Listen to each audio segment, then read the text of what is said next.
Hello दोस्तों, नहर्स world में आपका स्वागत है। आज हम लव अनटैंगल्ड मूवी पर एक्सप्लेनेशन करेंगे। ये 2025 में रिलीज हुई थी। तो और देर न करते हुए चलिए सीधे वीडियो की ओर बढ़ते हैं। फिल्म की शुरुआत में सैरी बताती है कि कैसे पहली बार उसने एक लड़के से अपने प्यार का इजहार किया था। वे एक कब्रिस्तान में खड़े थे। वो उस समय केवल 5 साल की बच्ची थी। बाद में सैरी स्कूल में एक लड़के को प्रपोज करती है। लड़का भी उसे पसंद करता था, लेकिन प्रपोजल के अगले ही दिन उसका तबादला दूसरे स्कूल में हो गया। समय के साथ सैरी ने बदलाव महसूस करना शुरू किया। उसके बाल अब पहले की तरह सीधे नहीं थे, जबकि उसकी जुड़वा बहन के बाल पूरी तरह सीधे थे। ये देखकर सैरी सोचने लगी कि शायद ये बदलाव उसके पिता से विरासत में मिले घुंघराले बालों के कारण है। धीरे धीरे सैरी का झुकाव पड़ोस में रहने वाले एक लड़के की ओर होने लगा। यहाँ तक कि उसने चुपके से उसके लिए एक उपहार भी तैयार किया। लंबे इंतजार और हिम्मत जुटाने के बाद एक दिन उसने आखिरकार अपनी भावनाओं को स्वीकार करने का फैसला किया। लेकिन उसी दिन वो लड़का उनके घर आया और दरवाजे पर दस्तक दी और सैरी से मिलने की बजाय उसकी बहन के साथ चला गया। उस कड़वे अनुभव के बाद सैरी ने खुद से वादा किया कि वो फिर कभी किसी के सामने अपनी भावनाओं को स्वीकार नहीं करेगी। समुद्र तट पर किम हान से मिलने के बाद ये वादा टूट गया। पहली नज़र में ही सैरी को उससे प्यार हो गया। अगले दिन किम हान स्कूल आता है। स्कूल के लगभग आधे छात्र उस पर क्रश रखते हैं, लेकिन सभी को हैरान करते हुए वो सीधे सैरी की ओर हाथ हिलाता है। इससे सैरी दंग रह जाती है, जबकि उसके दोस्त सुंगरे, सोलजी और देओल उसे हैरानी से देखते हैं। सैरी शर्माते हुए बताती है कि पिछले दिन समुद्र तट पर तैरने के दौरान किम हान उससे मिला था। समुद्र तट पर किम हान ने सैरी से बात की क्योंकि उसे लगा था कि केवल वही उस जगह को जानता है, लेकिन वो सैरी की भी गुप्त जगह थी। इसके बाद सैरी अपनी दोस्तों के साथ मॉक टेस्ट की रैंकिंग चेक करती है। किम हान का नाम 100वें स्थान पर है। इसके कारण वो नाइट स्टडी हॉल में शामिल हो सकता है। स्कूल में एक अफवाह है कि अगर कोई नाइट स्टडी हॉल में किसी से अपनी भावनाओं का इजहार करता है तो उनका प्यार जरूर सफल होता है। सैरी निराश है क्योंकि उसके अपने ग्रेड नाइट स्टडी हॉल में रहने के लिए काफ़ी अच्छे नहीं हैं। उसके बाद सैरी और उसके दोस्त खेल के मैदान में किम ह्यून को बास्केटबॉल खेलते हुए देखते हैं। वो लड़कियों से घिरा हुआ है और हर कोई उसे देख रहा है। सैरी तय करती है कि उसे कुछ और करना चाहिए। वो कैंटीन से पानी की एक बोतल खरीदती है, उस पर अपना नाम लिखती है और हॉनर से कहती है कि वो इसे किम ह्यून तक पहुंचा दे। हॉनर हंसते हुए उसे बताता है कि कई लड़कियां किम ह्यून के लिए पहले ही ऐसा कर चुकी हैं। जाते समय उसकी टक्कर अपने घुंघराले बालों वाले दोस्त तांजी से होती है, जिसके पास किम ह्यून के लिए पानी की एक बोतल भी है। स्कूल के बाद सैरी किम ह्यून से मिलने की उम्मीद में फिर से तैरने जाती है। तैरते समय युनसियोक नाम का एक लड़का उसका नाम बैज उठा लेता है। जब उसकी शर्ट पानी में तैरने लगती है तो वो उसे उठाने की कोशिश करता है, लेकिन गिर जाता है। उसे तैरना नहीं आता। सैरी तुरंत उसे बचाने आती है। वो उसे किनारे तक खींच ले जाती है और सीपीआर देने के लिए नीचे झुकती है, लेकिन इससे पहले कि उसके होंठ उसके होठों को छुएं, वो अचानक जाग जाता है। सैरी उसे खींच कर ले जाती है, गुस्से में और शर्मिंदा। फिर भी उसे राहत मिलती है कि वो सुरक्षित है। अगले दिन वही लड़का युनसियोक सैरी के स्कूल और क्लास में आता है। दुर्घटना के बाद उसका पैर प्लास्टर में बंधा होता है और वे तुरंत एक दूसरे को पहचान लेते हैं। शिक्षक उसका परिचय कराते हैं और बताते हैं कि युनसियोक अब सीनियर है और कोई उसे परेशान नहीं करेगा। सैरी उत्साह और स्नेह के साथ उसका स्वागत करती है, लेकिन वो ठंडा चेहरा रखता है और बहुत कम बोलता है। अगली सुबह वो उसे प्लास्टर के साथ संघर्ष करते हुए देखती है और मदद करने पर जोर देती है, हालांकि वो मना कर देता है। शिक्षक एक अन्य छात्र सुंगरे को आलस से खड़े रहने के लिए डांटते हैं और इसके बजाय उसे मदद करने का निर्देश देते हैं। सैरी बाद में उसे अपना नेम टैग न पहनने के लिए डांटती है। वो झूठ बोलता है कि वो गायब हो गया है, जबकि सच ये है कि वो अभी भी युनसियोक के पास है, जिसने उसे वापस नहीं किया है। दोपहर के भोजन के समय सैरी अपने दोस्त युनसियोक के लिए खाना लाती है और उनकी दयालुता देखकर वो भावुक हो जाता है। वो सच में हैरान रह जाता है। जब हर कोई पूछता है कि क्या सैरी ने सच में उसे समुद्र तट पर बचाया था, तो युनसियोक चुप रहता है, लेकिन सैरी कूद पड़ती है और श्रेय लेने की कोशिश करती है। हर कोई मजाक में हंसता है और कहता है कि अब युनसियोक उसका आभारी है और उसे उसके लिए खाना और आइसक्रीम लानी चाहिए। युनसियोक सबको आइसक्रीम खिलाता है। बाद में उसके दोस्त उसे एक नया नाम बैज देते हैं। युनसियोक असली वाला वापस कर देता है, लेकिन जब वो किसी को ये कहते हुए सुनता है, शायद जिसने तुम्हारा नाम बैज लिया है वो तुम्हें पसंद करता है इसलिए उसने ऐसा किया, तो वो चुपचाप अपना हाथ पीछे खींच लेता है। इस बीच सेरी फिर से जोर देकर कहती है कि उसका दिल केवल किम के लिए है। मैं उसे पसंद करती हूँ, किसी और के लिए कोई जगह नहीं है। जब वो बात खत्म करती है तो अचानक एक गेंद उसकी ओर उड़ती है। वो उसे लगती है, लेकिन आखिरी पल में वो गिरने से बच जाती है। उसके पीछे किम ह्योन खड़ा है, जो सीधे उसकी ओर आ रहा है। किम गलती से सेरी को गेंद मार देता है और वो तुरंत माफी मांगता है। मांजी चिंता जाहिर करता है, जबकि सेरी शर्म और घबराहट में अपनी नजरें नीची कर लेती है। उसके दोस्त तुरंत मजाक करते हैं कि उसने जरूर जानबूझकर उससे बात करने का मौका पाने के लिए ऐसा किया है। हालांकि युनसियोक को क्लासरूम में ये बिल्कुल पसंद नहीं आया। लौटने के बाद सेरी के दोस्तों ने बताया कि इंजिंग के बाल फिर से पूरी तरह सीधे हो गए हैं। हैरान होकर सेरी अपनी आंखों से देखने के लिए बगल के क्लासरूम में दौड़ी। ये सच था और यही वो हमेशा से सपना देखती थी।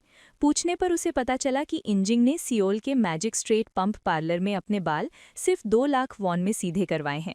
जिज्ञासा और आशा से भरी सेरी अपने दोस्तों के साथ पार्लर जाने के लिए तैयार हो गई। हालांकि सेरी के बाल स्वाभाविक रूप से बहुत घुंघराले थे। दुकान की मालकिन जांगमी ने उसे आश्वासन दिया कि इसे आसानी से बदला जा सकता है। घर लौटकर सेरी ने अपनी सारी बचत निकालकर गिनी, लेकिन वो काफी नहीं थी। दिल टूटने के बाद वो फिर से पार्लर के बाहर खड़ी हो गई। अचानक उसने इंजिंग को दुकान की मालकिन को माँ कहते सुना। उसके मन में एक अजीब ख्याल आया। अगले दिन स्कूल के बाद उसने पार्लर के ठीक बाहर उससे टकराने का नाटक किया और अनजाने में पूछा कि वो वहाँ क्या कर रहा है। उसने बिना किसी झिझक के उत्तर दिया कि सैलून उसकी माँ का है।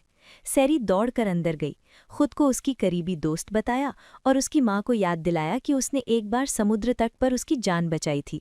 उसने स्कूल में उसका ख्याल रखने का वादा किया और बदले में उसने इशारा किया कि वो अपने बाल सीधे करना चाहती है। उसकी माँ हंसकर तैयार हो गई, लेकिन प्लास्टर हटने के बाद ही। सेरी इसके बाद युनसियोक को घर पर रखती है और उसे स्कूल ले जाती है। युनसियोक की हर संभव तरीके से मदद करती है, यहाँ तक कि उसने पार्लर के प्रचार के लिए युनसियोक की माँ के पर्चे बांटने में भी मदद की। एक दिन बारिश शुरू हो गई, इसलिए सेरी युनसियोक को हांगेल में अपने पिता के स्टोरेज यूनिट में ले गई और उसे अपने पिता के कपड़े पहनने दिए। अंदर वो उसकी कॉमिक किताबों का ढेर देखता है। जब वो पूछती है कि क्या उसे पढ़ना पसंद है, तो वो ये जानकर हैरान रह जाती है कि युनसियोक ने कभी कॉमिक्स नहीं पढ़ी। उसने उत्साह के साथ उसके लिए अपनी पसंदीदा किताबें चुनी और उसे ताले का पासवर्ड भी दे दिया ताकि वो कभी भी आ सके। स्कूल में सेरी का लक्ष्य अपने दोस्तों की मदद से किम ह्यून का दिल जीतना था। ओरिगैमी बनाना। ऐसा माना जाता है कि अगर कोई स्टडी हॉल में प्रपोज करता है तो प्यार सच हो जाता है। जब इंजिंग उसकी योजना सुनता है तो वो चुपचाप जाने की कोशिश करता है, लेकिन सेरी उसे रोक देती है, ये कहते हुए कि उसकी भूमिका बहुत महत्वपूर्ण है। पहले दिन से ही उसे अपने बाल सीधे करने में उसकी मदद करनी थी। वो वहीं रहता है और उसके साथ ओरिगैमी मोड़ने लगता है। बाद में सेरी अपने सहपाठी सांगचोल को शाम के सेल्फ स्टडी रूम में अपनी जगह बदलने के लिए मनाने की कोशिश करती है ताकि वो किम ह्यून को प्रपोज कर सके, लेकिन वो मना कर देता है क्योंकि केवल टॉप 100 छात्र ही स्टडी हॉल में प्रवेश करते हैं और किम ह्यून उनमें से एक है। लेकिन सांगचोल सेरी को डांटता है, क्या तुम्हें लगता है कि वहाँ अपनी गलती मान लेने से वो तुम्हारी तरह बन जाएगा? क्या तुम्हें लगता है किम ह्यून अंधा है? तुम्हारे पास कोई मौका नहीं है, अपना समय बर्बाद मत करो। उसकी कड़वी बातों ने उसकी आत्मा तोड़ दी। उस शाम सेरी इंजिंग को रोते हुए घर छोड़ गई। उसने अपने ओरिगैमी मोतियों का जार उसके पास छोड़ दिया, फिर मुड़कर चुपचाप चली गई। जब वो अपने पिता के गोदाम में लौटी तो उसने दरवाज़ा खुला पाया। अंदर युनसियोक कॉमिक्स पढ़ रहा था, लेकिन सेरी अभी भी अपने सपने को पकड़े हुए थी। सेरी ने कहा कि वो किम ह्यून को तभी प्रपोज करेगी जब उसके बाल सीधे होंगे, ये मानते हुए कि तभी वो उसे पसंद करेगा। फिर सियोक ने ओरिगैमी मोतियों से भरा एक जार निकाला जो उसने पिछले कुछ दिनों से चुपके से उसके लिए मोड़ कर रखा था। जब सेरी ने पूछा कि इन मोतियों का असली मतलब क्या है, तो वो दंग रह गया। सेरी ने धीमी आवाज में उत्तर दिया, इनमें तुम्हारे और मेरे सभी दोस्तों के लिए मेरी भावनाएं हैं। भले ही किम ह्यून मुझे मना कर दे, मैं इस जार को हमारे साथ रहने की याद के रूप में रखूंगी।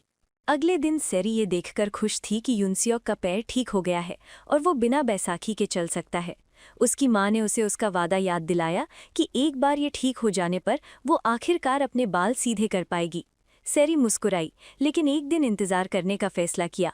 मॉक टेस्ट के नतीजे घोषित करने के लिए स्कूल में भीड़ जमा हुई थी। युनसियोक ने स्कूल में पहला स्थान हासिल किया था। अब वो सेरी के साथ था। वो अपनी जगह बदलने के लिए तैयार है। लेकिन बुरी खबर ये है कि किम हान अब स्टडी हॉल का हिस्सा नहीं है, क्योंकि उसे 100 छात्रों की सूची में स्थान नहीं मिला। ऐसा लग रहा था मानो किस्मत फिर से सेरी के साथ खेल रही है। अगले दिन एक पड़ोसी सेरी के घर आता है। उसकी माँ के साथ बातचीत से पता चलता है कि यूनसियोक के पिता सियोल के एक प्रसिद्ध अस्पताल में उच्च पदस्थ प्रोफेसर थे। इतना अमीर परिवार वहां जाने को मजबूर क्यों होगा? पड़ोसी दर्दनाक सच्चाई का खुलासा करता है, लेकिन ये भी बताता है कि वो बहुत असहनीय और अत्याचारी है।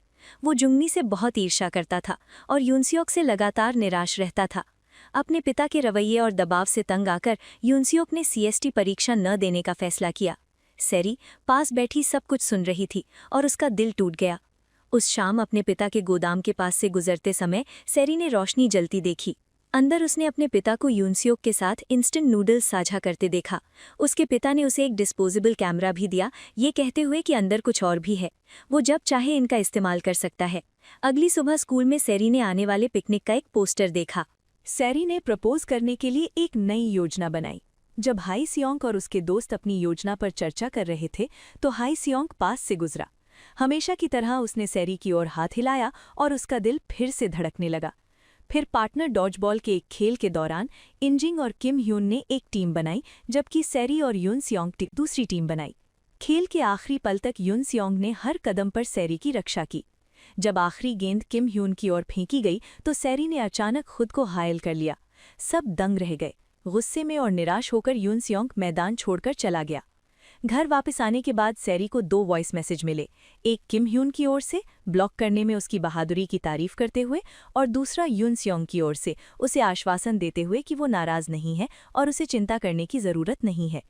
अगले दिन सेरी सैलून गई, जहां सियोक की मां ने उसे अपने बाल धोने के लिए कहा। स्थिति के करीब आने पर दोनों असहज महसूस कर रहे थे, लेकिन जब सियोंग ने गलती से शैम्पू करने से पहले कंडीशनर लगा दिया तो उसकी मां उलझन में पड़ गई। वो बेहतर जानता था, उसने कभी ऐसी गलती नहीं की थी। उसने माफ़ी मांगी और सेरी को उसकी भावनाओं पर शक होने लगा। स्कूल पिकनिक आ गया। बस भरते ही सेरी सीधे चमकदार बालों के साथ बस में चढ़ी, जिससे हर कोई हैरान रह गया। पीछे बैठा सियोंग चुपचाप देख रहा था, उसका मूड खराब था। सेरी ने सावधानी से अपने कागज के मोतियों का जार किम ह्यून की सीट पर रख दिया। रात में टीम ने कैंपसाइट में छिपकर उस जगह को रोशनी और कालीन से सजाया। सन ग्रे किम ह्यून को उस जगह ले गया। उसने उसके सीधे बालों और मोतियों के जार की तारीफ की और उसे बचाने के लिए फिर से उसे धन्यवाद दिया। फिर किम ह्यून ने उस समुद्र तट का जिक्र किया जहां वो पूरा दिन था, ये कहते हुए कि केवल वे दोनों ही इसके बारे में जानते थे। सेरी सन्न रह गई। उसे नहीं पता था कि सियोक वहां है। ठीक उसी पल सियोक का दिल बैठ गया। उसने सियोक को चुपचाप जाते देखा। यून सियोक अपने सहपाठियों के पास चला गया। सेरी ने किम ह्यून की ओर देखा और स्वीकार किया, मैं तुम्हें बहुत पसंद करती हूँ और आज रात तुम्हें यहाँ प्रपोज करने के लिए लाई हूँ, लेकिन जब मैं ये कहने वाली थी तब मैं किसी और के बारे में सोचने लगी। मेरा मानना था कि पसंद किए जाने के लिए, सुंदर होने के लिए मुझे खुद को बदलना होगा, लेकिन जब मैं उसके साथ होती हूँ तो मुझे कभी बदलाव की ज़रूरत महसूस नहीं होती। मैं बस खुश रह सकती हूँ। वो जिसकी बात कर रही थी वो कोई और नहीं बल्कि यून सियोक था। सेरी कीम में वापस आ गई। उसके दोस्त ये जानने के लिए उत्सुक थे कि क्या उसका प्रपोजल सफल रहा। उसने कोई जवाब नहीं दिया, बल्कि उसकी आंखें चुपचाप यून सियोक पर टिकी थीं। अगले दिन यून सियोक वास्तव में क्या हुआ ये जाने बिना हर मोड़ पर सियोक से बचता रहा। उस रात उसने गोदाम में रोशनी जलती देखी। वो अपनी भावनाओं में उलझकर बाहर हिचकिचाया। आखिरकार वो अंदर गया, ये जानकर कि सेरी वहां इंतजार कर रही होगी। गोदाम के अंदर की मेज पर सीए ने चुपचाप यून सियोक के लिए नई किताबें तैयार की थीं। दोनों कुछ देर चुपचाप बैठे रहे। किसी ने सन्नाटा तोड़ने की हिम्मत नहीं की। आखिरकार सेरी उसकी ओर मुड़ी और धीमी आवाज में पूछा, क्या तुम ये जानने के लिए उत्सुक नहीं हो कि प्रपोजल के समय क्या हुआ? मैं नहीं चाहता, सेरी ने उससे कहा, ये समझाते हुए कि उसने मियोन को प्रपोज नहीं किया। हैरान होकर यून सियोक ने पूछा, क्यों? सेरी ने थोड़ा मुस्कुराकर उत्तर दिया, क्योंकि मैं अपनी पढ़ाई पर ध्यान देना चाहती हूँ, जिससे यून सियोक खुश हुआ, लेकिन मैं दूसरों को नहीं बताना चाहती। मैं उन्हें निराश नहीं करना चाहती। जब स्कूल की प्रवेश परीक्षा आए तो मुझे एक बड़ा उपहार खरीद देना। शायद ये मुझे और बेहतर करने में मदद करेगा। बाद में सेरी और सियोक उसी समुद्र तट पर वापस आए जहां वे पहली बार मिले थे। सेरी ने उससे पूछा कि वो उस दिन समुद्र में क्यों कूदा था। जब उसने बताया कि वो बहुत दुखी था तो उसकी आंखें और गहरी हो गईं। धीरे से उसने उसे नेम प्लेट दी। सियोक ने वो हाथ लिया जो वो अभी भी थामे हुए था और बताया कि उसने इसे उसे बचाने वाले व्यक्ति की याद में रखा था। उसने धीरे से उसका हाथ पकड़ा, उसकी आंखों में देखा और कहा कि वो उसे प्यार करता है। उनमें से कोई भी घर नहीं लौटना चाहता था, लेकिन उनके हाथ एक दूसरे से जुड़े रहे जब तक कि सैरी ने झुककर उसके होठों पर एक शर्मीला चुंबन नहीं किया। सैरी शर्मा गए, लेकिन उसके दिल शांत हो गया। युनसियोक ने कहा, हम रविवार को डेट पर मिलेंगे। घर लौटकर सियोक की मां ने उससे कहा कि उसे उस रविवार को सियोल में एक नया हेयर ड्रायर खरीदने जाना है। उन्होंने पूछा कि क्या उसे साथ आना चाहिए, लेकिन उसने उसे दुकान की देखभाल के लिए वहीं रहने को कहा। अगले दिन सैरी ने पारिवारिक पिकनिक आयोजित करने से पहले सियोक को फोन करना नहीं भूली, और बातचीत के दौरान वो उसे रविवार की याद दिलाती रही जिस दिन उन्होंने डेट पर जाने का वादा किया था। इसके ठीक बाद सैरी ने अपने करीबी दोस्तों को फोन किया। उसने उनसे युनसियोक के सामने समुद्र तट पर अपनी बड़ी स्वीकारोक्ति के लिए तैयार होने को कहा। आखिरकार वो खास रविवार आ गया। जब सैरी के दोस्त जगह सजाने में व्यस्त थे, तब सैरी और सियोक पहले ही पहुंच गए थे। ये देखकर सब योजना के अनुसार अपनी अपनी जगहों पर जल्दी चले गए।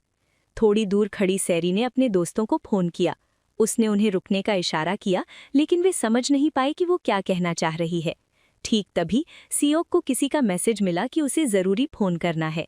सियोक फोन करने के लिए एक तरफ चला गया। उसका चेहरा उदास हो गया। उसकी माँ अस्पताल में भर्ती है। उसने सैरी से माफ़ी मांगी और सियोल चला गया। अस्पताल में सियोक ने अपनी माँ को बेहोश पाया और उसके पिता उनके पास बेरुखी से खड़े थे। उसके पिता ने दावा किया कि उसने सियोक की पढ़ाई बर्बाद कर दी है। चिंता जाहिर करने के बजाय उन्होंने उसे दोषी ठहराते हुए कहा कि उसने सियोक की पढ़ाई बर्बाद कर दी है और माँ के रूप में विफल रही है। सियोक ने अपनी मुट्ठियां भींच लीं। उसे यकीन हो गया कि उसके पिता झूठ बोल रहे हैं और उसे पूरा भरोसा था कि उसके माँ को धक्का दिया गया है। उसके पिता ने उसके गुस्से को नज़रअंदाज करते हुए उसे घर जाने का निर्देश दिया। दिन बीत गए और कोई उससे संपर्क नहीं कर पाया। जब सैरी और उसके दोस्त उसके घर गए तो उन्होंने दुकान बंद और किराए के लिए का बोर्ड देखा। उलझन और चिंता में सैरी को याद आया कि उसके पिता सियोल नेशनल यूनिवर्सिटी अस्पताल में प्रोफेसर हैं। वो बेताब थी। सैरी शहर की ओर निकल पड़ी। अस्पताल में उसने मरीज जुंगमी के बारे में पूछा और बातचीत सुनने के लिए उसके कमरे में गई। सियोक के पिता ने ठंडे स्वर में अपनी पत्नी और बेटे से कहा कि वे तुरंत अमेरिका जा रहे हैं। भले ही वे घर वापस आ जाएं, फिर भी वे कभी उनके चंगुल से नहीं बच पाएंगे। माँ और बेटे की आंखों से आंसू बह रहे थे। कोई भी नहीं जाना चाहता था, लेकिन दोनों असहाय थे। सैरी दरवाजे के बाहर खड़ी हर बात सुन रही थी। सैरी युनसियोक से मिले बिना ही चली गई। उस रात सैरी ने एक पब्लिक फ़ोन का इस्तेमाल किया और गलती से एक वॉइस मैसेज छोड़ दिया, जिसमें उसने कहा कि वो युनसियोक को बहुत याद कर रही है। शांत होने के बाद सैरी ने एक और वॉइस मैसेज छोड़ा और अपने अलगाव की इच्छा जाहिर की। सैरी ने कहा, मैंने तुम्हें हमेशा सिर्फ एक दोस्त के रूप में देखा है। मैं तुम्हें ये सब इसलिए कह रही हूँ ताकि तुम्हारे मन में कोई गलत फहमी न रहे। हमें एक दूसरे से दोबारा मिलने की ज़रूरत नहीं है। लेकिन सच्चाई अलग थी। ये उसके मन की इच्छा नहीं थी, बल्कि परिस्थितियों के कारण एक मजबूरी थी। वो जानती थी कि उसके बेटे की जिंदगी पहले से ही कठिन परिस्थितियों से भरी है और वो उसके लिए सब कुछ खोना नहीं चाहती थी। उस रात सैरी चुपचाप रोई, क्योंकि वो जानती थी कि ये आखिरी बार है जब वो उस लड़के से बात कर पाएगी जिसे वो इतना प्यार करती है। हालांकि युनसियोक सैरी के फ़ोन का जवाब नहीं दे रहा है, फिर भी वो अभी भी उसके सारे वॉइसमेल सुनता है। कुछ दिनों बाद अगले दृश्य में हम स्कूल का कार्यक्रम देखते हैं। सैरी अब स्नातक हो गई है। उसे अपने होमरूम टीचर से मानद पुरस्कार मिला है, लेकिन युनसियोक की याद में वो दुखी है। उसकी यादों का बोझ लिए वो स्टोरेज यूनिट में पहुंचती है, एक ऐसी जगह जहां उनके साथ बिताए गए सारे पल समय के साथ जम गए हैं। किताबों की अलमारी में उसे एक नोटबुक मिलती है जो युनसियोक पीछे छोड़ गया था। कवर पर उसके हाथ से लव क्रॉनिकल लिखा था। अंदर उसे अपनी और अपने दोस्तों की तस्वीरों के बाद तस्वीरें मिलीं। हर तस्वीर में सायांग ने छोटे छोटे नोट्स लिखे थे जो उसकी भावनाओं को दर्शाते थे, चाहे वो खुश हो या दुखी, हंस रही हो या रो रही हो। वो उसकी हर चीज़ से प्यार करता था, क्योंकि वो परफेक्ट नहीं थी, बल्कि इसलिए कि वो सैरी थी। समुद्र तट पर वो इकलौती लड़की थी जिसने उसे बचाया था। वही उसे उसकी जिंदगी के अंधेरे से बाहर लाई थी। वही थी जिसने उसे उसके अपने बुरे सपनों से बचाया था। एक समय उसने उसका नेम टैग थामे रखा था, जैसे कि वो उसकी जीवन रेखा हो। लेकिन अब उसे इसकी ज़रूरत नहीं थी, क्योंकि उसका नाम, उसकी उपस्थिति उसके दिल में बस गई थी। जब उसने नोटबुक का हर पन्ना पलटना शुरू किया तो उसकी आंखों में आंसू आ गए। उसके सामने एक खूबसूरत प्यार उभर कर आया। अब सैरी और अन्य कॉलेज में हैं, लेकिन वे अभी भी करीब हैं। उनमें से एक ने सैरी के लिए एक ब्लाइंड डेट तय की है, लेकिन वो जाने को तैयार नहीं है। समुद्र तट पर सेरी को एक ब्लाइंड डेट से फोन आता है और इससे पहले कि वो कुछ समझ पाती, एक जानी पहचानी आवाज ने उसका नाम पुकारा। पता चला कि ये कोई और नहीं बल्कि युनसियोक था। सेरी दौड़कर आगे बढ़ी और उसे गले लगा लिया। रोते हुए उसने माफी मांगी। उसने स्वीकार किया कि उसने झूठ बोला था। उसकी कही कड़वी बातों का कोई मतलब नहीं था। उसने उसे याद करना कभी बंद नहीं किया, उसे प्यार करना कभी बंद नहीं किया। बेशक युनसियोक समझ जाता है। शांत आंखों से उसने अपने बैग में हाथ डाला और कागज के मोतियों से भरा एक जार निकाला। हर मोती उसके लिए एक याद था। इन पलों को वो कभी भूलना नहीं चाहता था। उसके दोस्त जो पास ही छिपे हुए थे, वे इस खूबसूरत जोड़े को खुशी से चीखते हुए दौड़ कर आ गए।